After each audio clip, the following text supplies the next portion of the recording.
Kwangu mimi nafikiri tuendelee kuhamasisha jamii ielewe kwamba elimu ya afya ya uzazi ni kwa wote, na kwamba kabla hata kuingia kwenye mahusiano, vijana wafundishwe kwamba ni vizuri wajue afya zao. Ni vizuri uchelewe kuoa kuliko kukimbilia kuoa afu kaja kuangukia kwenye matatizo. Pima afya yako, madaktari watajua kwamba wewe uko vizuri, mwanamke uko vizuri. Mkifunga ndoa yenu, mnafunga ndoa mkiwa na hakika mtapata mtoto.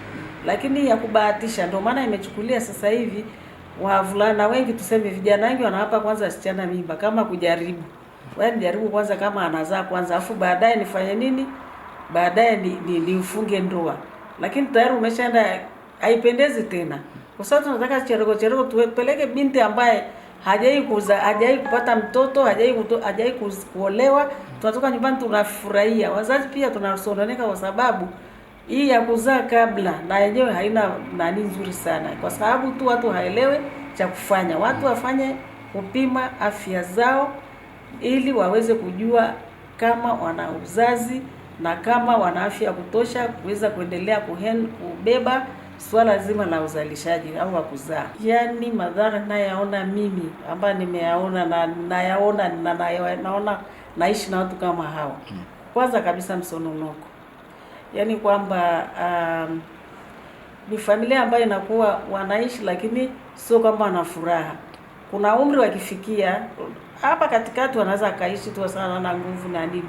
Utakapofikia umri wa miaka ambayo ile labda ndo miaka ya 60, 70 ndo mtu afanye tena kazi, labda ndo takiwa utulie. Una mtoto unaanza kuishi msononeko. Haya. Pia unakuta madhara mengine ni watoto nje ya ndoa. Na madhara mengine ambayo najua ni makubwa kabisa ni kutengana. Wengi wametengana na nimeona kabisa. Wametengana kwa sababu mama ameshafanya kazi, amesha-retire, baba ame-retire, ameletoa watoto 6. Yule baba anakufa. Mama analetoa watoto 6 ambao alikuwa hawajui. Chukua watoto watunzi. Yule mama, hebu niambie, yeye ana watunzaji wa watoto. Kwa hiyo wakati mwingine anaweza akaondoka kaacha wale watoto kabaki wanatangatanga, labda hawana usimamizi wa kutosha.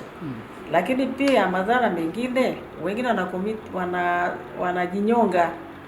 Kuna mama wengine wanakunywa sumu kabisa. Kutokana na jinsi ambavyo unakuta wanasema vibaya, mara nini, mara hataki kuachika. Kwa hiyo mwisho wa madhara yake inakuwa wengine wanakunywa sumu, wanajinyonga. Lakini nyingine ukichunguza sana kwenye jamii ninavyojua mimi, wengi wanaishia kuokoka. Usione kila mtu aliyeokoka ukafikiri kwamba alimpenda tu, yani alikuwa ampendi Yesu ndio ameamua kumpenda Yesu sana.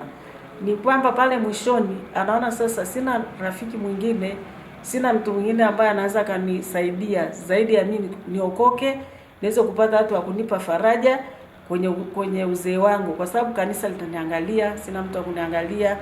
Pengine watu walio kanisa nitakuwa naenda hata semina, nitapata hata ile, yani unapata ule ujamii, unafurahia kuliko kukaa mwenyewe.